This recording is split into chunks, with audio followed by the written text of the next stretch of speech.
नमस्कार दोस्तों, स्वागत है आपका आपके अपने YouTube चैनल ओम डिजिटल स्टडी पर। मैं हूं राकेश सिहाग। जैसा कि आपको पता है, हम टॉप 500 क्वेश्चनों की सीरीज कर रहे थे और इसके 4 वीडियो मैंने करवा दिए हैं। पार्ट नंबर 2 के 4 वीडियो कंप्लीट करवा दिए हैं। आज मैं आपके सामने प्रेजेंट करने वाला हूं 5 नंबर वीडियो, यानी हमने 125 नंबर क्वेश्चन तक कर लिए हैं। आज 125 से आगे करना स्टार्ट करेंगे, तो हमेशा की तरह बड़ा इंटरेस्टिंग वीडियो होने वाला है। आज एक नया टॉपिक जो मैं आपको पिछले पार्ट में नहीं करवा पाया था वो करवाने वाला हूं, यानी आनुवंशिकता के बारे में भी आज पढ़ाऊंगा। तो आनुवंशिकता, मानव मस्तिष्क, ये आपके टॉपिक पिछले में रह गए थे पिछले पार्ट में, तो वो यहाँ पर आपके क्लियर हो जाएंगे। जब भी आप पटवारी का एग्जाम देने जाओगे तो आपके बहुत अच्छे नंबर आने वाले हैं साइंस के अंदर। ये मेरा आपसे दावा है, अगर आप ये 1000 क्वेश्चन पढ़ते हो तो। ठीक है, चलिए क्लास को स्टार्ट करते हैं। अगर आप चैनल पर पहली बार हैं तो आप इस चैनल को सब्सक्राइब करेंगे, बेल आइकन को प्रेस करेंगे और वीडियो को एक बार आप शेयर जरूर कर देंगे अपने साथियों के साथ। ठीक है, चलिए कर दिया होगा आपने शेयर। बिल्कुल, शुरू करते हैं क्लास को। देखिए, आज हम एक नया टॉपिक पढ़ने वाले हैं आनुवंशिकता के बारे में। यानी पहले तो मैं आपको यहाँ पर कुछ क्वेश्चन बचे हुए हैं, 148 नंबर क्वेश्चन तक मैं आपको करवाऊंगा आपके मानव शरीर के बारे में, जिसमें हमारा तंत्रिका तंत्र का टॉपिक पढ़ने वाले हैं, या तंत्रिका तंत्र का टॉपिक चल रहा है। उत्सर्जन का टॉपिक मैंने करवा दिया, मैंने आपको श्वसन तंत्र करवा दिया, पाचन तंत्र और रक्त परिसंचरण तंत्र मैं आपको पिछले पार्ट में करवा चुका था, पहले पार्ट में, है ना। तो ये सारे क्लियर हो जाएंगे आपके। तो स्टार्ट करते हैं क्लास को। कहने का मतलब, आज हम 126 नंबर क्वेश्चन से क्लास को स्टार्ट करेंगे, तो वीडियो बड़ा इंटरेस्टिंग होगा, बस आप एक बार शेयर कर देंगे। चलिए क्लास को शुरू करते हैं और बात करते हैं 126 नंबर क्वेश्चन की। 126 नंबर क्वेश्चन आपके सामने है, इसको मैं कर देता हूं थोड़ा सा जूम, जो आपके सामने जूम हो चुका है। चलिए अब एक एक क्वेश्चन के ऊपर अटैक करते हैं, समझ के चलना है अच्छे से। देखिए, क्वेश्चन है कि EEG यानी इलेक्ट्रोएन्सेफेलोग्राफ का प्रयोग किसकी गतिविधि दर्ज करने के लिए किया जाता है। तो ध्यान रखना, EEG यानी इलेक्ट्रोएन्सेफेलोग्राफ, इलेक्ट्रोएन्सेफेलोग्राफ का जो उपयोग है वो ब्रेन की गतिविधि को मापने के लिए किया जाता है। ब्रेन यानी बोले तो मस्तिष्क, ब्रेन का मतलब मस्तिष्क, है ना। तो कई मेरे भाई हिंदी में बहुत ज़्यादा समझ पाते हैं, इसलिए मैंने उनको हिंदी में बता दिया, मस्तिष्क। ठीक है, अच्छा, एक इसी प्रकार का होता है ECG, ECG यानी इलेक्ट्रोकार्डियोग्राफ, इलेक्ट्रोकार्डियोग्राफ, C से कार्डियो, G से ग्राफ, E से इलेक्ट्रो, है ना। इलेक्ट्रोकार्डियोग्राफ जो है ना, वो आपका हृदय से संबंधित होता है ना, हृदय से संबंधित होता है। इसमें 3 प्रकार की तरंगें निकलती हैं, P तरंग, Q तरंग और सेमिसर तरंग। इस प्रकार की 3 तरंगें निकलती हैं, जो मैं आपको कभी बताऊंगा, टेंशन मत लो। लेकिन ये मैंने आपको ECG के बारे में बताया था पिछले वीडियो में। ECG क्या होता है? ECG इलेक्ट्रोकार्डियोग्राफी इसकी फुल फॉर्म है, हृदय के काम आता है ना, हृदय की गतिविधि को मापने के काम आता है। स्टोमक की जांच करने के लिए, पेट की जांच करने के लिए हम क्या करते हैं? अल्ट्रासाउंड करवाते हैं। क्या करवाते हैं? अल्ट्रासाउंड करवाते हैं, जिसको हम सोनोग्राफी बोलते हैं, अल्ट्रासाउंड। ठीक है ना, अल्ट्रासाउंड, इस बात को आप समझोगे। अच्छा, आई टेस्ट के लिए एक ग्लूकोमा नाम का टेस्ट होता है, ग्लूकोमा, ग्लूकोमा टेस्ट। तो ये कुछ इंपॉर्टेंट बातें मैंने आपको बताई, लेकिन आपको ये ECG और EEG ध्यान रखना है आपको अच्छे से। अगला क्वेश्चन, 2 तंत्रिका कोशिकाओं के मिलने के स्थान को क्या कहा जाता है? यानी तंत्रिका कोशिका आपकी इस प्रकार की बनी होती है, एक बार समझ लो, फिर आपका सारा डाउट है ना वो एक बार में ही क्लियर हो जाएगा। समझ लो अच्छे से, अच्छे से समझ लो मेरे प्यारे साथियों। हाँ, अच्छे से समझ लो इस बात को। इस प्रकार का बना होता है आपका तंत्रिका कोशिका। क्या बना होता है? तंत्रिका कोशिका। इस प्रकार से आगे घुंडी पाई जाती है, ये तंत्रिका कोशिका। इसके आगे फिर एक तंत्रिका कोशिका और है, इस प्रकार से मान लो दूसरी तंत्रिका कोशिका आ गई यहाँ पर, है ना। ये दूसरी तंत्रिका कोशिका आपकी आ गई। थोड़ा सा मैं बना देता हूँ, फिर आपको समझ में आएगा इस प्रकार से, है ना। ये आपकी दूसरी तंत्रिका कोशिका आ गई। तो ध्यान से समझना, ये जो आगे की जो शाखित श्रृंखलाएं हैं, इनको क्या कहा जाता है? इनको कहा जाता है द्रुमिका। क्या कहा जाता है? द्रुमिका कहा जाता है। इनको द्रुमिका बोलते हैं। क्या बोलते हैं? द्रुमिका। और द्रुमिका का ही दूसरा नाम है डेंड्रोस। क्या नाम है? डेंड्रोस। इसी को हम क्या बोलते हैं? डेंड्रोस बोलते हैं। अच्छा, ये बीज का जो भाग है, ये वाला भाग, इस भाग को हम बोलते हैं कोशिकाकाय। क्या बोलते हैं? कोशिकाकाय बोलते हैं। और कोशिकाकाय को प्यारे साथियों साइटोन भी बोला जाता है। क्या कहा जाता है? इसको साइटोन के नाम से भी जाना जाता है। और ये जो आपको भाग दिखाई दे रहा है, ये वाला भाग, इस पूरे भाग को हम क्या बोलते हैं? इस पूरे भाग को बोलते हैं तंत्रिकाक्ष। क्या बोलते हैं? तंत्रिकाक्ष बोलते हैं। तंत्रिकाक्ष का दूसरा नाम है एक्सोन, एक्सोन है ना, एक्सोन इसका दूसरा नाम है। ठीक है, अब ये जो आपको यहाँ पर दिखाई दे रही हैं ये छोटी छोटी श्रृंखलाएं, इनको हम बोलते हैं अवग्रंथनी घुंडी। क्या बोलते हैं? अवग्रंथनी घुंडी बोलते हैं, अवग्रंथनी घुंडी। और अवग्रंथनी घुंडी को ही कहा जाता है सिनेप्टिक नोब। क्या कहा जाता है? सिनेप्टिक नोब कहा जाता है। ठीक है, अब देखिए ध्यान से, मैं थोड़ा सा कलर चेंज कर लेता हूँ फिर आपको समझ में आएगा। ध्यान से समझना इस बात को। ये जो आपको दिखाई दे रहा है ये आपकी पहली कोशिका हो गई इधर वाली, और ये आपकी दूसरी कोशिका हो गई। तो इसके बीच में जो स्थान है ना, इस स्थान में यहाँ पर क्या पाया जाता है? एक तरल पदार्थ पाया जाता है, और उस तरल पदार्थ को हम क्या बोलते हैं? उस तरल पदार्थ को बोलते हैं न्यूरोट्रांसमीटर हार्मोन। क्या बोलते हैं? न्यूरोट्रांसमीटर हार्मोन बोलते हैं। और न्यूरोट्रांसमीटर हार्मोन को एसिटोकोलिन हार्मोन भी बोलते हैं। क्या बोलते हैं? एसिटोकोलिन हार्मोन। इस बात को समझना अच्छे से, एसिटोकोलिन हार्मोन भी इसको बोलते हैं। जगह मेरे पास कम है लेकिन फिर भी मैं आपको बताने की पूरी कोशिश कर रहा हूं। एसिटोकोलिन हार्मोन। अब ये एसिटोकोलिन हार्मोन क्या करता है? इधर से कोई आवेग आता है, इधर से कोई सूचना आती है, तो उस सूचना को अगली कोशिका में पहुंचाने का काम कौन करता है? आपका यही न्यूरोट्रांसमीटर हार्मोन करता है। और ये जो आपको स्थान दिखाई दे रहा है, यानी यहां पर ये मिली है, दोनों तंत्रिका कोशिकाएं आपस में मिली हैं, तो इस पूरे भाग को हम क्या बोल देते हैं? इस पूरे भाग को बोल देते हैं सिनेप्स। क्या बोल देते हैं? सिनेप्स बोल देते हैं, है ना। तो आपको यही पूछा था कि दो तंत्रिका कोशिकाओं के मिलने के स्थान को क्या बोलते हैं? तो उनको कहा जाता है सिनेप्स। ठीक है, उनको क्या कहा जाता है? सिनेप्स कहा जाता है। अच्छा, ये रेनवियर की संधि कहाँ पर होती है? तो ये रेनवियर की संधि ये है, आपको दिखाई दे रहा होगा, यानी ये पार्ट वाला पार्ट और इससे आगे वाला ये पार्ट ना, जहाँ पर मिलते हैं ना, उसको बोलते हैं रेनवियर की संधि। यानी इधर ये हो गया, फिर यहाँ पर ये हो गया आगे वाला, तो ये जो आपको दिखाई दे रहा है ना, ये वाले ऊंचे वाले, यहाँ पर जो संधि होती है उस संधि को बोलते हैं रेनवियर की संधि। ये सारी बातें आपको समझ में आनी चाहिए। जगह मेरे पास कम है लेकिन सारी बातें मैं कभी बताऊंगा आपको जब मैं आपको थ्योरी क्लास करवाऊंगा, लेकिन एक बार आपको समझना है यहाँ पर शॉर्ट टाइम में, शॉर्ट तरीके से आपको समझ के चलना, जिससे कि आपके कंसेप्ट क्लियर होते चले, है ना। तो उम्मीद कर सकता हूँ ये बात आपको समझ में आई होगी। ऑप्शन नंबर आपका बी क्या हो जाएगा? करेक्ट हो जाएगा। ठीक है, चलिए साथियों, इसको मैं इरेज कर देता हूं। अगले क्वेश्चन की ओर बढ़ते हैं। नेक्स्ट क्वेश्चन, अगर आपको ये मेरी बात पसंद आई है, समझ में आई है, तो एक बार वीडियो को लाइक कर देंगे। आपके लिए मेहनत पूरी करता हूं, कोई भी कसर नहीं छोड़ता, बिल्कुल भी कसर नहीं छोड़ता मेहनत करने में। ठीक है, हाँ, इसीलिए मैं आपको शेयर करने की बोल रहा हूं। अगला क्वेश्चन, मनुष्य में मेरु तंत्रिका, ये मेरु नाम है, मेरु तंत्रिकाओं की संख्या कितनी होती है? देखिए, सबसे पहले तो आपको पता होना चाहिए कि मनुष्य के शरीर में कौन कौन सी तंत्रिकाएं पाई जाती हैं, कौन कौन सी तंत्रिकाएं पाई जाती हैं। तो तंत्रिका आपकी दो होती हैं। कितने प्रकार होते हैं तंत्रिका के? दो प्रकार। एक तो आपकी होती है मेरु तंत्रिका और एक होती है आपकी कपाल तंत्रिका। ये जो मेरु तंत्रिका होती है ये मेरु रज्जु से निकलती है। कहाँ से निकलती है? मेरु रज्जु से निकलती है। और कपाल तंत्रिका कहाँ से निकलती है? कपाली से निकलती है। कपाली का मतलब मस्तिष्क से निकलती है। कहाँ से निकलती है? मस्तिष्क से। इनकी संख्या 31 जोड़ी होती है। इनकी संख्या 31 जोड़ी होती है और इनकी संख्या कितनी होती है? 12 जोड़ी होती है। ठीक है, मेरु रज्जु आपको पता है, तो रीढ़ की हड्डी के अंदर, रीढ़ की जो हड्डी होती है उस रीढ़ की हड्डी के अंदर क्या पाया जाता है? एक पतला धागा पाया जाता है, धागीनुमा संरचना पाई जाती है। धागीनुमा संरचना किसके अंदर? रीढ़ की हड्डी के अंदर। उसको हम क्या बोलते हैं? मेरु रज्जु बोलते हैं। ठीक है ना। और ये मेरु रज्जु प्रतिवर्ती क्रियाओं का संचालन करता है। प्रतिवर्ती क्रिया का मतलब किसी भी वस्तु के द्वारा या फिर किसी कारण से हमारे शरीर में अचानक होने वाली क्रिया। जैसे मिठाई को देख करके मुंह में लार आना या पानी आना। मिठाई को देख करके मुंह में पानी आना, मुंह में जो पानी आता है वो अचानक आ जाता है, जल्दी से आ जाता है, उसको हम क्या बोलते हैं? प्रतिवर्ती क्रिया बोलते हैं। इसी प्रकार से मान लो हमारे पैर के अंदर क्या चुभ गया? पैर के अंदर कांटा चुभ गया। पैर के अंदर क्या चुभ गया? कांटा चुभ गया। तो कांटा चुभते ही हमारा पैर तुरंत ऊपर उठ जाता है, तो वो भी एक अचानक होने वाली क्रिया है। इसका मतलब वो भी क्या है? प्रतिवर्ती क्रिया है। कौन सी क्रिया है?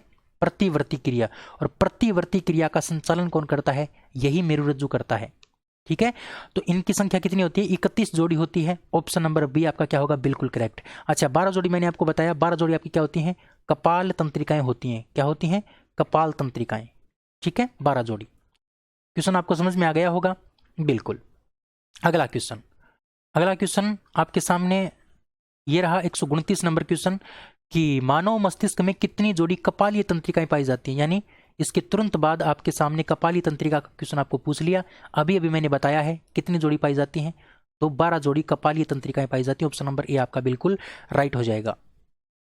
अगला क्वेश्चन है कि मानव मस्तिष्क में 3 स्तरीय झिल्लियों का आवरण पाया जाता है, जिसमें सबसे बाहरी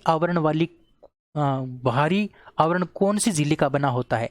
यानी मान लो हमारा ये मस्तिष्क है, ये हमारा मस्तिष्क है, इस मस्तिष्क के चारों ओर 3 झिल्लियां पाई जाती हैं। कितनी झिल्लियां? 3 झिल्लियां। एक झिल्ली ये हो गई, अच्छा दूसरी झिल्ली आपकी ये हो गई, ये दूसरी झिल्ली हो गई। उसके बाद एक झिल्ली आपकी मान लो ये हो गई, एक झिल्ली आपकी ये हो गई। ये 3 झिल्लियां पाई जाती हैं किसके चारों ओर? आपके मस्तिष्क के चारों ओर। ये आपका मस्तिष्क है, ठीक है। मस्तिष्क के चारों ओर आपकी 3 झिल्लियां पाई जाती हैं। अब ये जो बाहर की झिल्ली होती है, ये बाहर की झिल्ली, इस बाहर वाली झिल्ली को बोलते हैं दर्ड तानिका। क्या बोलते हैं? दर्ड तानिका बोलते हैं, दर्ड तानिका। अच्छा, दर्ड तानिका को हम विज्ञान की भाषा में ड्यूरामेटर भी बोलते हैं। क्या बोलते हैं? ड्यूरामेटर, है ना, ड्यूरामेटर। और ये बाहरी आघातों से रक्षा करती है मस्तिष्क की, ठीक है। दर्ड का मतलब कठोर, दर्ड का मतलब कठोर, यानी सबसे बाहर क्या मिलेगा आपको? कठोर मिलेगा। उसके बाद थोड़ा क्या मिलेगा? जाल मिलेगा आपको। क्या मिलेगा? जाल मिलेगा। तो इसको बोलते हैं जाल तानिका। मध्य वाली को क्या बोलते हैं? मध्य वाली को जाल तानिका बोलते हैं। और जाल तानिका को इंग्लिश में कहा जाता है एरेक्नोइड। क्या कहा जाता है? एरेक्नोइड कहा जाता है मध्य वाली को। और ये जो अंदर वाली है, ये लाल रंग वाली अंदर वाली, इसको कहा जाता है पायामीटर। क्या कहा जाता है? पायामीटर, है ना। पायामीटर का दूसरा नाम होता है मृदुतानिका। क्या होता है? मृदुतानिका। तो ये 3 झिल्लियों का आवरण पाया जाता है मस्तिष्क के चारों ओर। आपको ध्यान रखना है, सबसे बाहरी आपकी दर्ड तानिका या फिर ड्यूरामेटर, और सबसे अंदर वाली आपकी क्या होती है? सबसे अंदर वाली आपकी होती है पायामीटर। और मध्य वाली कौन सी होती है? तो एरेक्नोइड होती है या फिर जाल तानिका होती है। आपको हिंदी में भी ये ऑप्शन दे सकता है, इसलिए आप ध्यान रखोगे इनका हिंदी में नाम भी, ठीक है। चलिए अगले क्वेश्चन की ओर बढ़ते हैं साथियों। अगला क्वेश्चन है कि 2 माइलिन आच्छादों के बीच स्थित गैप या फिर संधि को क्या कहा जाता है। अभी अभी मैंने आपको बताया था, अगर आपको याद है तो चलिए मैं एक बार फिर से बता देता हूं। अभी अभी मैंने आपको बताया था, वो मिटा दिया मैंने, चलिए फिर से बता देता हूं। अभी अभी मैंने आपको बताया था, ये आपका ये क्या है? इस प्रकार से दुर्मिका है। ये बीच वाला ये आपका कोशिकाएं हो गया, ये आपकी दुर्मिकाएं हो गई। फिर मैंने आपको बताया था इस प्रकार से बनी होती है, इस प्रकार से, है ना। ये आपका इस प्रकार से क्या बना होता है? तंत्रिकाक्ष बना होता है। क्या बना होता है? तंत्रिकाक्ष बना होता है। तो ये जो तंत्रिकाक्ष है, इस तंत्रिकाक्ष में इस प्रकार से आपको क्या दिखाई दे रहे हैं प्यारे साथियों? ये आपके उभार से दिखाई दे रहे हैं। इनको बोला जाता है माइलिन आच्छाद। क्या कहा जाता है? माइलिन आच्छाद कहा जाता है, माइलिन आच्छाद। तो एक माइलिन आच्छाद ये हो गया, एक ये हो गया। इनके बीच में ये जो गैप या फिर जो संधि है ना, ये संधि, इस संधि को क्या बोलते हैं? मैंने आपको बताया था, इस संधि को कहते हैं रेनवियर की नोड, है ना। अगर आप अच्छे से स्टार्टिंग से वीडियो देख रहे हैं तो मैंने आपको स्टार्टिंग वाले क्वेश्चन में बता दिया था कि ये जो माइलिन आच्छाद है, यानी ये जो उभार है, इस उभार को बोलते हैं माइलिन आच्छाद। और इसके बीच में जो आपका गैप है, इस गैप को हम क्या बोलते हैं? रेनवियर की घुंडी बोलते हैं या फिर रेनवियर की नोड बोलते हैं, है ना। तो ये बात आपको समझ में आनी चाहिए। ऑप्शन नंबर आपका डी क्या होगा? बिल्कुल करेक्ट। अगला क्वेश्चन है कि वह पदार्थ जो प्रेरणा का युग्मानुबंधन पर एक न्यूरॉन से दूसरे न्यूरॉन तक पेशी में संवहन करता है, ये क्या बोल रहा है? क्वेश्चन थोड़ा सा समझने की कोशिश करो। यानी ये बोल रहा है कि कोई पदार्थ है, ऐसा पदार्थ जो किसी भी प्रेरणा का मतलब सूचना, किसी भी सूचना को एक कोशिका से या फिर एक न्यूरॉन का मतलब तंत्रिका कोशिका, एक तंत्रिका कोशिका से दूसरी तंत्रिका कोशिका में भेजने का काम करता है। तो मैंने आपको बताया था, यहां पर आपका पाया जाता है आपका एक यहां पर तरल पदार्थ जिसको बोलते हैं न्यूरोट्रांसमीटर हार्मोन। क्या कहा जाता है? न्यूरोट्रांसमीटर हार्मोन कहा जाता है। और इसी न्यूरोट्रांसमीटर हार्मोन को हम क्या बोलते हैं? एसिटोकोलिन भी बोलते हैं, एसिटिल कोलिन या फिर एसिटो, एक ही बात है, एसिटिल कोलिन हार्मोन, है ना। एसिटिल कोलिन जो है ना, ये बीच वाला पदार्थ, यही क्या करता है? इधर की कोशिका से सूचना लेता है और आगे वाले में क्या कर देता है? पहुंचा देता है। तो यही पूछा है कि सहवन का मतलब वहन करना, आगे पहुंचाना। तो थोड़ी सी आपको लैंग्वेज है ना फंसा के दे रखी है, लेकिन आपको फंसना नहीं है। ऑप्शन नंबर आपका ए बिल्कुल क्या हो जाएगा? करेक्ट हो जाएगा। तो आपका न्यूरोट्रांसमीटर हार्मोन या फिर एसिटोकोलिन हार्मोन क्या करता है? इसको किसी भी सूचना को एक न्यूरॉन से दूसरे न्यूरॉन में भेजने का काम करता है, ठीक है। चलिए, अगर आपका कॉन्सेप्ट क्लियर है ना, तो आप कैसा भी क्वेश्चन हो आपके सामने आप आराम से कर सकते हो, क्योंकि कॉन्सेप्ट समझना जरूरी है। और साइंस कड़ी से कड़ी जोड़ के याद करोगे ना, तभी आपको याद रह पाएगी। कड़ी से कड़ी जुड़ जाती है आपकी साइंस के अंदर, तभी याद रह पाती है। अगला क्वेश्चन है कि मनुष्य के मस्तिष्क में ताप नियामक केंद्र कौन सा होता है? ताप नियामक केंद्र, तो प्यारे साथियों ताप नियामक केंद्र कहा जाता है हाइपोथैलेमस को। किसको कहा जाता है? हाइपोथैलेमस को कहा जाता है ताप नियामक केंद्र। अच्छा, हाइपोथैलेमस को क्या कहा जाता है? वास्तविक मास्टर ग्रंथि। वास्तविक मास्टर ग्रंथि। वास्तविक मास्टर ग्रंथि किसको कहा जाता है? हाइपोथैलेमस को। इसी को क्या कहा जाता है? मास्टर ऑफ मास्टर ग्रंथि। मास्टर ऑफ मास्टर ग्रंथि कहा जाता है। इसी को क्या कहा जाता है? Band of orchestra. Band of orchestra, है ना, बैंड ऑफ ऑर्केस्ट्रा, है ना। इस प्रकार से इनका कुछ नाम है, ये आपको नाम ध्यान रखने हैं। हाइपोथैलेमस है ना, हाइपोथैलेमस वो ताप नियामक केंद्र का काम करता है। हाइपोथैलेमस के द्वारा ही हमें भूख लगती है। इसी केंद्र किसका केंद्र होता है? प्यास का केंद्र होता है। इसी के पास ही नींद का केंद्र होता है। इसी के पास ही भावनाओं का केंद्र होता है। भावनाओं का केंद्र, है ना। हम भावनाओं में बह जाते हैं, किसी को गाली गलौज कर देते हैं, किसी को हम अच्छे शब्दों से बोलते हैं, तो वो सब का सब किसके पास होता है? वो हाइपोथैलेमस के पास होता है ना। कोई आपको टेंशन हो जाती है तो वो टेंशन आपको नहीं होती, वो हाइपोथैलेमस को होती है। किसको होती है? हाइपोथैलेमस को होती है। किसी से अच्छे से बात करना, किसी से बुरी बात करना, वो सभी का सभी काम किसका होता है? इसी हाइपोथैलेमस का होता है। तो ताप नियामक केंद्र आपका कौन हो गया? हाइपोथैलेमस। अच्छा, थैलेमस जो है ना, थैलेमस वो क्या करता है? इसको घ्राण पिंड के नाम से भी जाना जाता है। घ्राण पिंड, है ना, घ्राण पिंड के नाम से जानते हैं। अच्छा, घ्राण पिंड के नाम से क्यों जानते हैं? क्योंकि इसके पास सूंघने का केंद्र होता है। किसका केंद्र होता है? सूंघने का केंद्र। यानी इसके अंदर हमारी नाक की तंत्रिकाएं जुड़ी होती हैं। थैलेमस के अंदर सूंघने का केंद्र होता है, इसलिए इसको घ्राण पिंड के नाम से भी जाना जाता है। अब आपका रह गया सेरिबेलम, और सेरिबेलम के बारे में आपको बता चुका हूं, लेकिन आज एक इंपॉर्टेंट बात मैं आपको बताऊंगा सेरिबेलम के बारे में। सेरिबेलम को क्या कहा जाता है? अनुमस्तिष्क कहा जाता है। क्या कहा जाता है? अनुमस्तिष्क कहा जाता है। एक बात तो आपको ये मैं बता चुका हूं। अच्छा, अनुमस्तिष्क क्या करता है? अनुमस्तिष्क शरीर का नियंत्रण करता है। शरीर का नियंत्रण करता है। अच्छा, जब व्यक्ति शराब पी लेता है, एल्कोहल का सेवन कर लेता है, तब कौन सा भाग प्रभावित होता है? तो यही सेरिबेलम प्रभावित होता है।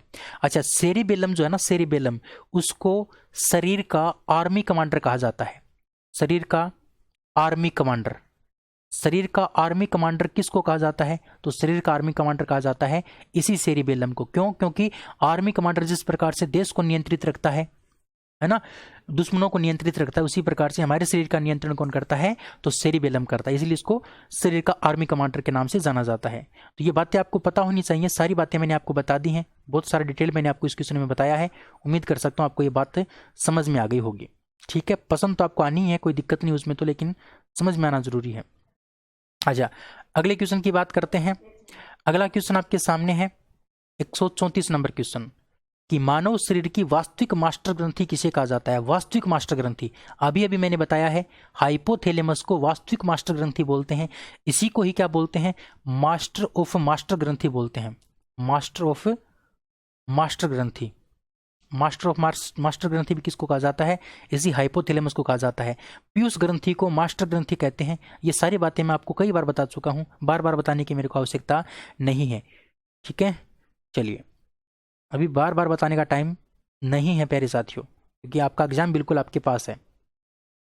चलिए, क्वेश्चन अगला है 135 नंबर क्वेश्चन आपके सामने है, कि सबसे बड़ी कपालीय तंत्रिका कौन सी होती है? तो याद रखना, सबसे बड़ी कपालीय तंत्रिका का नाम होता है बेगस तंत्रिका।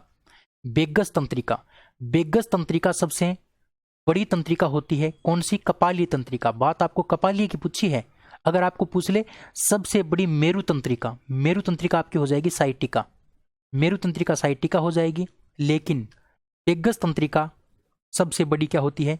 कपालीय तंत्रिका, क्योंकि ये कपाल से निकलती है, मस्तिष्क से निकलती है। ये मस्तिष्क से निकलती है और सबसे बड़ी होती है बेगस तंत्रिका।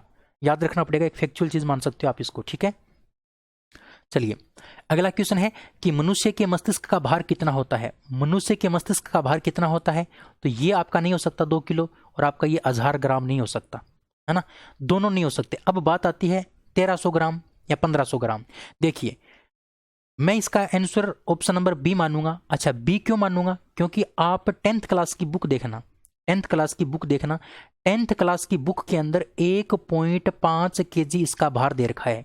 1.5 kg 10th क्लास की बुक के अंदर, है ना, 1.5 kg। और 1.5 kg को अगर हम ग्राम में बदलते हैं तो कितना आता है, 1500 ग्राम आता है। अब बहुत सारी ऐसी आपकी गाइड है, बहुत सारी ऐसी बुक है जिनके अंदर 1300 ग्राम दे रखा है, 1350 ग्राम दे रखा है, 1400 ग्राम दे रखा है, 1450 ग्राम दे रखा है। तो अलग अलग बुकों में आपको अलग अलग आंकड़ा मिलेगा, लेकिन सही आंकड़ा अगर एनसीईआरटी की बात माने तो ऑप्शन नंबर आपका बी होगा, वरना आप कुछ भी कर सकते हो, आपकी मर्जी है, लेकिन सही यही है, इसको कोई चैलेंज नहीं कर सकता। अब आप में से बहुत सारे दोस्त कहीं से भी अगर पढ़े हैं तो वो शायद अलग आंकड़ा पढ़े हैं, वो मेरा इस बात का विरोध भी कर सकते हैं, लेकिन मैंने आपको इसका स्रोत बता दिया। 10th क्लास की बुक देख लेना, चैप्टर नंबर 2, 10th क्लास की बुक का चैप्टर नंबर 2 है, उसमें देख लेना मस्तिष्क का पार्ट, उसके अंदर आपको मिलेगा इसका भार 1.5 kg। लेकिन यहीं पर बात आपको महिला की दे देता, अगर आपको महिला की बात पूछ लेता, स्त्री की बात पूछ लेता, तो उसका जो है ना वो 1280 ग्राम से लेके और 1350 ग्राम तक होता है। 1380 ग्राम से लेकर के 1350 ग्राम तक क्या होता है, महिला के मतलब मस्तिष्क का भार होता है। ठीक है, तो ये बात आप समझ गए होंगे। ठीक है, तो मैंने इसका स्रोत बता दिया, ज़्यादा मतलब वो मत करना, स्ट्रेस मत लेना दिमाग के ऊपर, आप देख लेना, आपका सारा डाउट क्लियर हो जाएगा। वो गलत चीज़ मैं नहीं पढ़ाऊंगा मेरे प्यारे साथियों, जब तक हो सकेगा तब तक मैं आपको अच्छी चीज़ें पढ़ाऊंगा, बहुत अच्छी ऑथेंटिक चीज़ें पढ़ाऊंगा। अगला क्वेश्चन आपके सामने है कि भूख, प्यास, प्यार, क्रोध, घृणा आदि का केंद्र कहाँ पाया जाता है। मैंने आपको बताया था भूख, प्यास, प्यार, क्रोध, ये घृणा, ये सारी की सारी क्या होती हैं, ये भावनाएं होती हैं, ये भावनाएं होती हैं। और ये भूख, प्यास, नींद, ये कहाँ पर पाया जाता है, ये सारा का सारा आपका हाइपोथैलेमस के पास पाया जाता है। किसके पास है, हाइपोथैलेमस के पास, है ना। सेरिथैलेमस के बारे में आपको बता चुका हूँ, इसको घ्राण पिंड के नाम से जाना जाता है, यानी इसके पास सूंघने का केंद्र होता है। किसका केंद्र, सूंघने का केंद्र। सेरिबेलम को अनुमस्तिष्क बोलते हैं, मैं आपको बता चुका हूँ अनुमस्तिष्क के बारे में, शरीर के ऊपर नियंत्रण रखता है, इसको शरीर का आर्मी कमांडर बोलते हैं। सेरिब्रम का मतलब पर मस्तिष्क, और पर मस्तिष्क के बारे में आपको 3 बार बता चुका हूँ, आज चौथी बार बता रहा हूँ। पर मस्तिष्क जो है ना वो हमारे शरीर में इच्छा शक्ति हो गया, याददाश्त हो गया, है ना, खाना पीना, हंसना रोना, खेलना कूदना, वो सारे के सारे काम किसके अंदर होते हैं, वो इसी सेरिब्रम में होते हैं। मानव का जो प्रमस्तिष्क होता है, सेरिब्रम होता है, वो सभी प्राणियों से बड़ा होता है, इसीलिए मनुष्य को बुद्धिमान प्राणी कहा जाता है। ठीक है, तो ये बातें आपको ध्यान रखनी है। चलिए अगले क्वेश्चन की ओर बढ़ते हैं। नेक्स्ट 138 नंबर क्वेश्चन है आपके सामने। क्वेश्चन है कि शराब का सेवन करने के पश्चात किसी व्यक्ति के मस्तिष्क का कौन सा भाग सबसे पहले प्रभावित होता है। तो मैं आपको कई बार बता चुका हूं, अनुमस्तिष्क या फिर सेरिबेलम, अनुमस्तिष्क या फिर सेरिबेलम। चलिए अगला क्वेश्चन है, श्वसन केंद्र कहां पाया जाता है। श्वसन केंद्र कहां पाया जाता है, अगर आपको याद है तो कल की वीडियो में मैंने आपको 2 बार बताए थे, ये कल की वीडियो में मैंने आपको 2 बार बताया था। ये जो आपका श्वसन केंद्र होता है वो आपका मेडुला ओब्लोगेटा में पाया जाता है, मेडुला ओब्लोगेटा में, और यही भाग आपका मेरु रज्जु से जुड़ा होता है। किससे जुड़ा होता है, मेरु रज्जु से, यही भाग आपका मेरु रज्जु से जुड़ा होता है, मेडुला ओब्लोगेटा। सेरिबेलम में बता चुका हूं आपको अनुमस्तिष्क के बारे में, सेरिब्रम पर मस्तिष्क के बारे में बता चुका हूं, और हाइपोथैलेमस के बारे में आपको 3-4 बार अभी मैंने बता दिया है, तो ज्यादा मैं इसके ऊपर चर्चा अब नहीं करूंगा। अगला क्वेश्चन है 140 नंबर क्वेश्चन आपके सामने कि सिंपैथेटिक तंत्र या फिर अनुकंपी तंत्र का कार्य नहीं है, आपको नहीं पूछा है।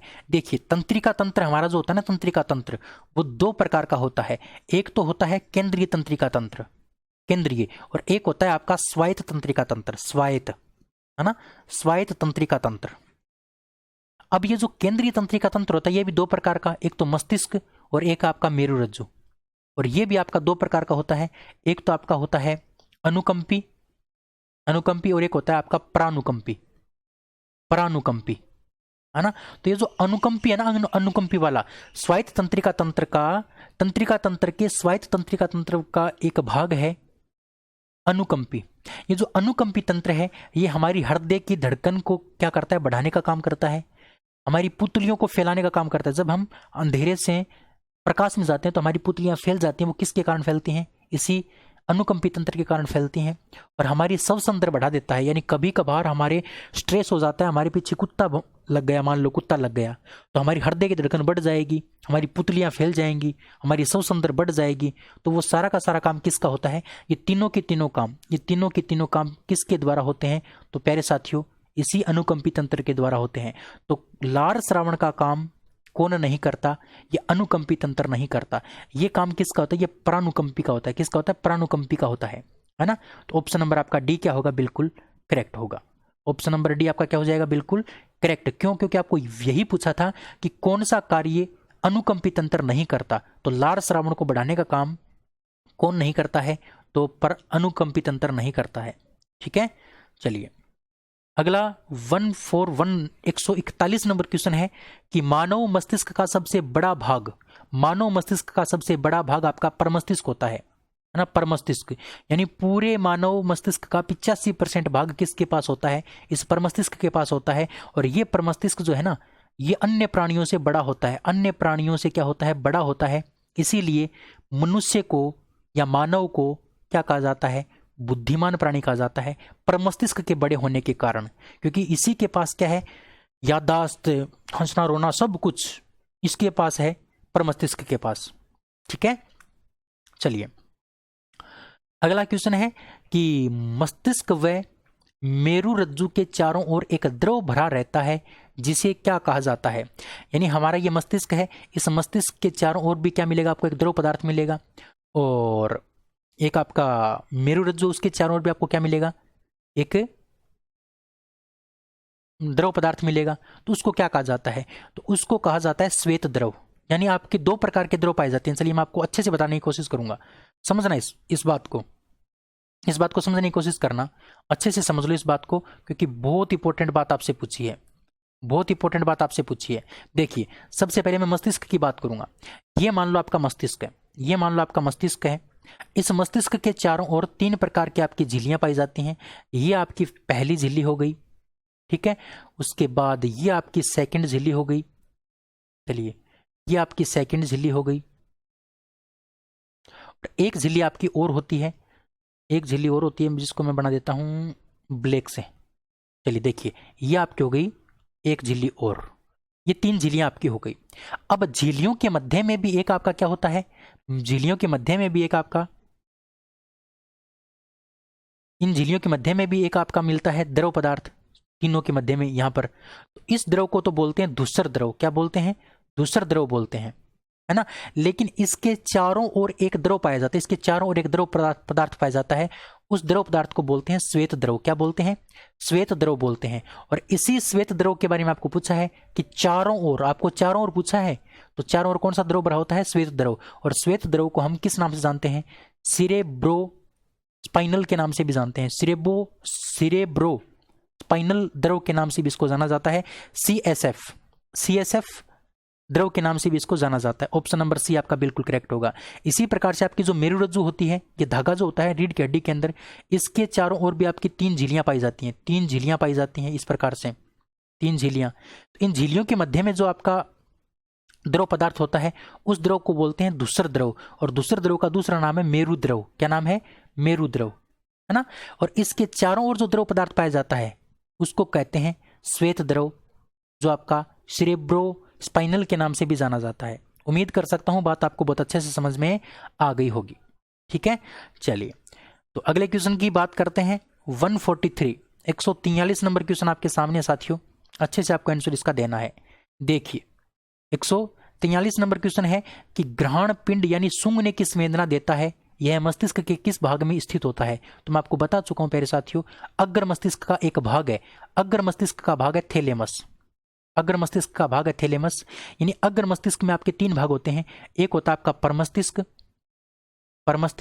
एक आपका थैलेमस और एक आपका होता है हाइपोथैलेमस। तो हाइपोथैलेमस के बारे में आपको बता चुका हूं, भूख प्यास नींद का केंद्र, है ना, भावनाओं का केंद्र आपका हाइपोथैलेमस के पास होता है। इसको हम ग्रहण पिंड के नाम से भी जानते हैं, ग्रहण पिंड, क्योंकि ये क्या करता है? सूंघने का काम करता है। तो ये ग्रहण पिंड किसका भाग है? अग्र मस्तिष्क का भाग है। ऑप्शन नंबर ए आपका क्या होगा? बिल्कुल करेक्ट होगा। चलिए अगले क्वेश्चन की बात करते हैं। 144 मेनिंजाइटिस रोग का संबंध किससे है? मेनिंजाइटिस रोग का जो संबंध है वो आपका मस्तिष्क से है। किससे है?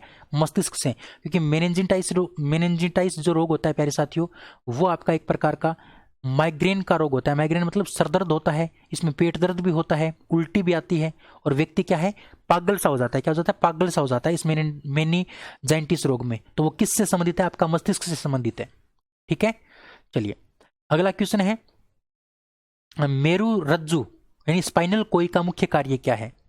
मेरुरज्जु यानी स्पाइनल कोई का मुख्य कार्य क्या है? तो अगर आपको याद है स्टार्टिंग में मैंने बताया था, मेरुरज्जु क्या करती है? प्रतिवर्ती क्रियाओं का नियंत्रण करती है।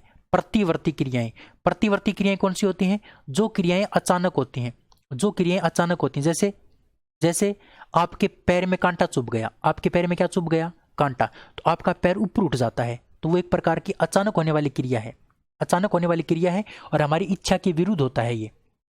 ठीक है, तो ये प्रतिवर्ती क्रिया का नियंत्रण कौन करता है? तो आपका मेरुरज्जु करता है। ऑप्शन नंबर बी आपका क्या होगा? बिल्कुल करेक्ट होगा। अगला क्वेश्चन है कि आवेग संचरण यानी सूचना प्रसारण में कौन सा आयन काम आता है? यानी देखिए, मैं आपको बता चुका हूं ये बात। तो इस प्रकार से मतलब क्या है, यहां पर ये दुर्मिका क्या करती है? किसी भी सूचना को ग्रहण करने का काम करती है। दुर्मिका है ना, वो किसी भी सूचना को ग्रहण करने का काम करती है। वो सूचना कहां जाती है? इस कोशिका काय के पास जाती है। ये जो सूचना होती है ये रासायनिक संकेत के रूप में होती है। किसके रूप में होती है? रासायनिक संकेत के रूप में। ये रासायनिक संकेत के रूप में होती है। अब रासायनिक संकेत कहां आता है? आपके कोशिका काय वाले भाग में आता है। तो कोशिका काय क्या करता है? उस रासायनिक संकेत को किस में बदल देता है? उस रासायनिक संकेत को बदल देता है विद्युत आवेग में। किसमें? विद्युत आवेग में। तो ये क्वेश्चन बड़ा इंपॉर्टेंट बनता है कि रासायनिक संकेत को विद्युत आवेग में बदलने का काम कौन करता है? तो कोशिका काय करता है। अब ये विद्युत आवेग आपका कहां जाता है? आगे जाता है अगली कोशिका में। इसी प्रकार से चलता रहता है और हमारे मस्तिष्क तक पहुंच जाता है। तो ये जो आगे पहुंचाने में कौन सा आयन काम आता है? तो आपको पता होना चाहिए सोडियम और पोटेशियम। सोडियम और पोटेशियम के जो आयन है ना, वही काम करते हैं इसको आगे ले जाने में। और एक आपका एसिटोकोलिन हार्मोन कार्य करता है इसको आगे ले जाने में। ठीक है, तो आयन की अगर बात पूछे तो ध्यान रखना सोडियम और पोटेशियम आयन। ठीक है, चलिए अगला क्वेश्चन है कि सूचना प्रसारण की गति कितनी होती है? सूचना प्रसारण की गति यानी ये सूचना इस दुर्मिका में है, मान लो इस प्रकार से ये सूचना क्या है? इस दुर्मिका में है ना, इस दुर्मिका में है। इस प्रकार से मान लो ये दुर्मिका है, इस प्रकार से दुर्मिका है ये, और इस दुर्मिका के अंदर सूचना है। यहां से ये सूचना कहां जाती है? हमारे दिमाग तक जाती है, हमारे दिमाग तक जाती है, हमारी मस्तिष्क तक जाती है। तो वो कितना टाइम लगाती है, कितनी किस गति से जाती है? तो ध्यान रखना 130 से लेके 150 मीटर प्रति सेकंड, 130 से 150 मीटर प्रति सेकंड की रफ्तार से चलती है ये गति, है ना, ये सूचना। तो बड़ी बहुत ज़्यादा भयंकर गति होती है इसकी। इसीलिए हम मतलब तुरंत प्रभाव से कोई प्रतिक्रिया देते हैं, है ना। जैसे मान लो हमारा हाथ किसी गर्म वस्तु को छू जाता है, तो तुरंत हम हाथ पीछे हटा लेते हैं। इसका मतलब मान लो कोई ये हाथ है हमारा और ये हाथ गर्म वस्तु को छू गया, तो हम हाथ लगाते ही वापस कर लेते हैं। क्यों? क्योंकि गर्म वस्तु से जो सूचना थी वो पहले तो हमारे मस्तिष्क में गई, मस्तिष्क ने वापस वहां से संकेत दिया, वो मस्तिष्क का संकेत वापस हमारे हाथ तक आया, फिर हमने हाथ वापस कर लिया। तो देखो इतने टाइम में वो जाके वापस आ जाती है। इतनी गति क्या होती है इस सूचना की होती है। तो 130 से 150 मीटर प्रति सेकंड। अगला क्वेश्चन है कि मध्य मस्तिष्क में कितने नीले पाए जाते हैं? जो आपका मध्य मस्तिष्क होता है, मध्य मस्तिष्क वो आपका 4 भागों में बंटा होता है। कितने भागों में बंटा होता है? 4 भागों में। यानी 2 पिंड ऊपर होते हैं और 2 पिंड नीचे होते हैं। 2 पिंड ऊपर वाले जो होते हैं ना, वो तो दृष्टि के लिए होते हैं, देखने के लिए, जो आंखों से जुड़े होते हैं। और नीचे वाले जो 2 पिंड होते हैं ना, नीचे वाले, ये आपके होते हैं श्रवण से संबंधित। श्रवण का मतलब सुनने से संबंधित। ये किससे संबंधित होते हैं? सुनने से संबंधित। तो आपके कितने पिंड होते हैं? 4 पिंड होते हैं। किसके अंदर? मध्य मस्तिष्क में, जो आपका देखने और सुनने का काम करते हैं, है ना। ऊपर वाले 2 देखने का और नीचे वाले 2 क्या करते हैं? सुनने का काम करते हैं। चलिए अगला क्वेश्चन 190। अब देखिए प्यारे साथियों, मैंने 148 नंबर क्वेश्चन तक आपको करवा दिया। अब 149 नंबर क्वेश्चन से जो हम स्टार्ट करेंगे ना, 149 नंबर क्वेश्चन से जो स्टार्ट करेंगे वो आपका क्वेश्चन होगा प्यारे साथियों किसका? आनुवंशिकता का, है ना। 148 तक मैं आपको करवा दिया हूं। 149 की अगर बात करते हैं तो यहां से आपका स्टार्ट होता है आनुवंशिकता का पार्ट। किसका पार्ट? आनुवंशिकता का पार्ट। तो चलिए आनुवंशिकता के बारे में बात करते हैं। आनुवंशिकता क्या है?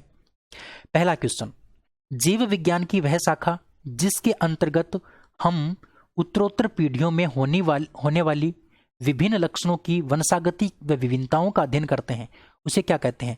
यानी किसी भी कोई लक्षण है, ये पिता के अंदर है और इस पिता का लक्षण कहाँ चला गया, संतान में चला गया, और उसका लक्षण फिर अगली संतान में चला गया, तो पीढ़ी दर पीढ़ी लक्षणों का वंशागति करना क्या कहलाता है, तो वो आपका आनुवंशिकता कहलाता है। और वो किस विज्ञान के अंदर आता है, तो वो आपका आनुवंशिकी के अंदर आता है। किसके अंदर आता है, आनुवंशिकी के अंदर आता है। और आनुवंशिकी को हम क्या बोलते हैं, जेनेटिक्स भी बोलते हैं। क्या बोलते हैं, जेनेटिक्स भी बोलते हैं। ठीक है, तो ये बात पे आपको ध्यान रखनी है। अच्छा, साइटोलॉजी में आपका कोशिका का अध्ययन होता है, कोशिका का अध्ययन।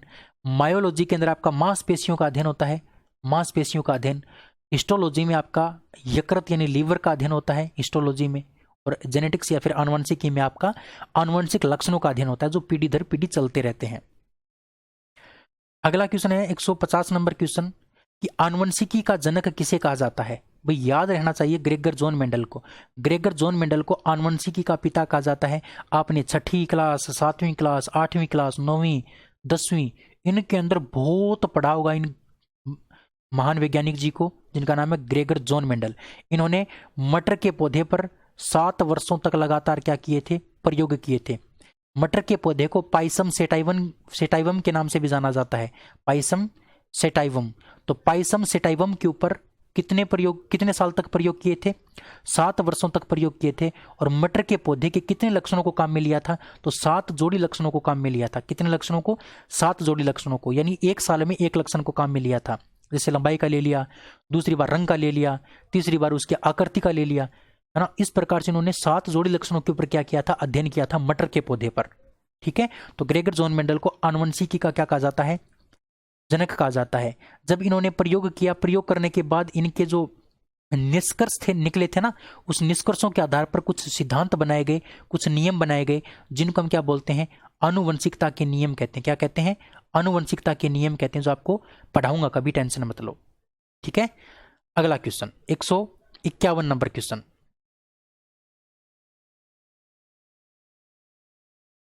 151 नंबर क्वेश्चन आपके सामने है कि मेंडल ने अपने प्रयोग के लिए किस पादप को चुना था। किस पादप को चुना था, अभी अभी मैंने बताया पाइसम सेटाइवम को चुना। ऑप्शन नंबर ए आपका बिल्कुल करेक्ट होगा, मटर के पौधे को चुना। ठीक है, अगला क्वेश्चन, मेंडल के आनुवंशिकता का सिद्धांत किसके ऊपर आधारित है। यानी जितने भी उन्होंने आनुवंशिकता के नियम दिए थे वो किसके ऊपर निर्भर हैं, कौन से जनन के ऊपर निर्भर हैं।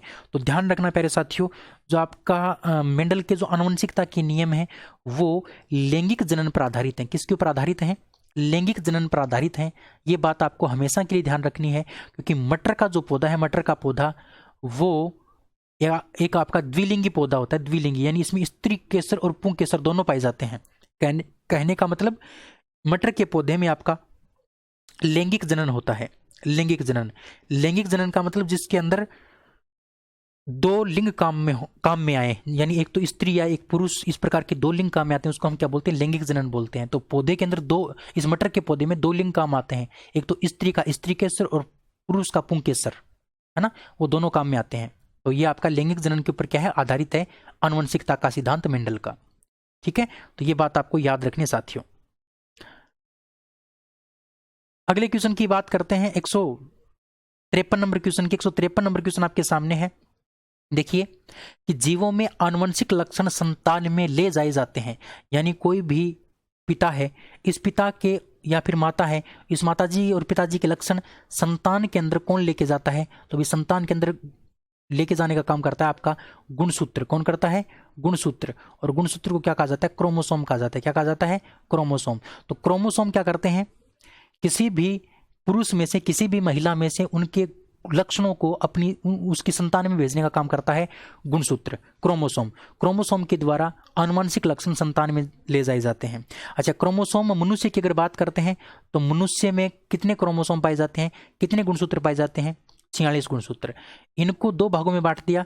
एक तो आपका नाम दे दिया लिंग गुणसूत्र, एक तो आपका लिंग गुणसूत्र नाम दे दिया, और एक आपका नाम दे दिया कायिक गुणसूत्र। लिंग गुणसूत्रों की संख्या आपकी 2 होती है। अब इन 2 को भी अलग अलग बांट दिया, एक नर में और एक मादा में। नर के अंदर इसको कहा जाता है XY और मादा में इसको कहा जाता है XX। लेकिन कायिक गुणसूत्र आपके जो है ना वो 44 होते हैं, है ना, जो हमारे शरीर का निर्माण करते हैं। और हमारे लिंग का निर्माण कौन करते हैं? ये लिंग गुणसूत्र करते हैं। ये मादा और पुरुष में दोनों में समान होते हैं। मादा व पुरुष में क्या होते हैं? मादा व नर दोनों में क्या होते हैं? समान होते हैं। लेकिन लिंग गुणसूत्र अलग अलग होते हैं। नर के अंदर XY होते हैं और मादा के अंदर आपके XX होते हैं। ये बात आपको ध्यान रखनी है। चलिए अगले क्वेश्चन की ओर बढ़ते हैं। नेक्स्ट क्वेश्चन 154 नंबर क्वेश्चन आपके सामने है साथियों। 154 नंबर क्वेश्चन चीख चीख कर बोल रहा है कि हमारे शरीर में आनुवंशिक की इकाई किसे कहा जाता है? आनुवंशिकता की इकाई। देखिए, एक आपसे पूछ सकता है आनुवंशिक पदार्थ। आनुवंशिक पदार्थ, आनुवंशिक पदार्थ कौन सा है? तो आनुवंशिक पदार्थ की बात पूछे तब आपको उत्तर आएगा DNA। आनुवंशिक पदार्थ आपका DNA होता है। और आनुवंशिक जो इकाई है ना, आनुवंशिक इकाई, वो किसको कहा जाता है? वो जीन को कहा जाता है। किसको कहा जाता है? जीन को कहा जाता है। ऑप्शन नंबर आपका सी क्या होगा? बिल्कुल करेक्ट। अच्छा, जीन को पहले कारक कहा जाता था। क्या कहा जाता था? कारक। ये कारक नाम किसने दिया था? ये जो कारक नाम है ये मेंडल ने दिया था, है ना, मेंडल ने दिया था कारक नाम। अच्छा, इस कारक को जीन नाम किसने दिया? तो इस कारक को जीन नाम जो दिया था वो जोहानसन नाम के वैज्ञानिक ने दिया था। किसने दिया था? जोहानसन नामक वैज्ञानिक ने दिया था। ठीक है, तो जीन शब्द सर्वप्रथम किसके द्वारा काम में लिया गया था? तो जोहानसन वैज्ञानिक के द्वारा काम में लिया गया था। ऑप्शन नंबर आपका सी क्या होगा? बिल्कुल करेक्ट, याद रखना। ठीक है, चलिए अगला क्वेश्चन है कि मेंडल के कार्यों की पुनः खोज 1900 ईस्वी में किसके द्वारा की गई? देखिए 1866 में, सॉरी 1866 में, 1865-66 में इन्होंने निष्कर्ष निकाल दिए थे। इन्होंने क्या कर दिए थे? निष्कर्ष निकाल दिए थे आनुवंशिकता के। लेकिन फिर इसके नियमों को दबा दिया गया, इसके निष्कर्षों को दबा दिया गया, इनके ऊपर कोई देखरेख नहीं की गई। लेकिन 1900 ईस्वी में 3 वैज्ञानिक आए जिनका नाम था Hugo de Vries, Carl Correns या फिर कार्ल कोरेंस, इसको कोरेंस भी कहा जाता है, और वॉन सेरेमक। ये 3 वैज्ञानिक आए और तीनों वैज्ञानिकों ने मिलकर के पुनः खोज की। किसकी? आनुवंशिकता के लक्षणों की, क्योंकि ये दबा दिए गए थे। फिर पुनः खोज करने का काम किसका है? वो है इन तीनों वैज्ञानिकों का। कब की गई? 1900 ईस्वी में। फिर इनको क्या किया गया? प्रकाशित किया गया और ये क्या हो गए? फेमस हो गए। तो ऑप्शन नंबर आपका डी क्या होगा? बिल्कुल करेक्ट। तो ध्यान रखना, आनुवंशिकता के नियमों की पुनः खोज आपकी की गई थी 1900 ईस्वी में, और वो किसके द्वारा की गई थी? इन तीनों वैज्ञानिकों के द्वारा। तीनों वैज्ञानिकों का नाम आपको ध्यान रखना है। अगला क्वेश्चन है कि ग्रेगर जॉन मेंडल का जन्म 22 जुलाई 1822 को कहां पर हुआ था? तो 22 जुलाई 1822 को ऑस्ट्रिया में हुआ था। ध्यान रखना, एक तो ऑस्ट्रेलिया है और एक ऑस्ट्रिया है, दोनों में अंतर है, दोनों अलग अलग हैं। ऑस्ट्रिया के अंदर इनका क्या हुआ था? जन्म हुआ था। ऑस्ट्रेलिया नहीं, ऑस्ट्रिया। ऑस्ट्रेलिया का एक प्रांत था, गांव था। ऑस्ट्रिया में एक गांव था, उसका गांव था सिलिसियन गांव के अंदर इनका क्या हुआ था? जन्म हुआ था 22 जुलाई 1822 को। अगला क्वेश्चन है कि आनुवंशिकी शब्द सर्वप्रथम 1905 में किसके द्वारा काम में लिया गया था? तो ध्यान रखना, 1905 में आनुवंशिकी शब्द सर्वप्रथम विलियम बेटसन ने काम में लिया था। किसने लिया था? William Bateson. तो ध्यान रखना, आनुवंशिकी शब्द का सर्वप्रथम प्रयोग बेटसन के द्वारा किया गया। कब? 1905 में। पहले इसको जेनेटिक्स के नाम से जाना जाता था, लेकिन इस जेनेटिक्स को आनुवंशिक किसने कहा? विलियम बेटसन ने कहा। ठीक है, ऑप्शन नंबर आपका ए बिल्कुल करेक्ट होगा। अगला क्वेश्चन है कि मेंडल ने अध्ययन हेतु मटर के पौधे में कितने प्रकार के युग्म विकल्पी जोड़ों का चयन किया? कितने जोड़ों का चयन किया? तो ध्यान रखना, 7 जोड़ी। अभी बताए थे ना मैंने आपको कितने जोड़ी काम में लिए थे? तो 7 जोड़ी लक्षण काम में लिए थे। 7 जोड़ी लक्षण काम में लिए थे किसने? मेंडल ने, अध्ययन के लिए। ऑप्शन नंबर बी आपका क्या होगा? बिल्कुल करेक्ट होगा। ठीक है, तो प्यारे साथियों, आज मैंने आपको 35 क्वेश्चन करवाए हैं। उम्मीद कर सकता हूं आपको बहुत अच्छे से समझ में आए होंगे। 30 से 35 क्वेश्चन इतने ही हो पाते हैं लगभग 40-45 मिनट की क्लास में। ठीक है, तो अभी आपका एग्जाम आने ही वाला है, तो बहुत अच्छे से आप तैयारी करो। लेकिन मैं आपको ये 500 क्वेश्चन कंप्लीट करवा दूंगा आपके एग्जाम से पहले। इसका पीडीएफ भी आपको मिलेगा, और इसका जो इससे पहले वाला जो पार्ट है उसका पीडीएफ है ना, वो नीचे पिन कर रखा है आपके कमेंट में, है ना, कमेंट में पिन कर रखा है। वहां से आप इसको ले सकते हैं, पिछले वाले पीडीएफ को, और बहुत अच्छे से आप अपनी तैयारी कर सकते हैं। बहुत कुछ आपको सीखने को मिलेगा। आपके क्वेश्चन देखना यहीं से आएंगे। ठीक है, चलिए आज के इस वीडियो में इतना ही। अगले वीडियो में फिर मिलेंगे, तब तक के लिए जय हिंद जय भारत। जाते जाते एक बार आप वीडियो को शेयर करके जाइए, लाइक करके जाइए जिसने नहीं किया है, और आप एक बार इस बात को समझोगे, शेयर करके जाओगे, क्योंकि आपके लिए मेहनत करता हूँ, तो थोड़ा सा आप इस बात को समझ के एक बार शेयर कर दो अपने दोस्तों तक, ठीक है। चलिए अगले वीडियो में फिर मिलेंगे, तब तक के लिए जय हिंद, जय Bharat, thank you, bye bye.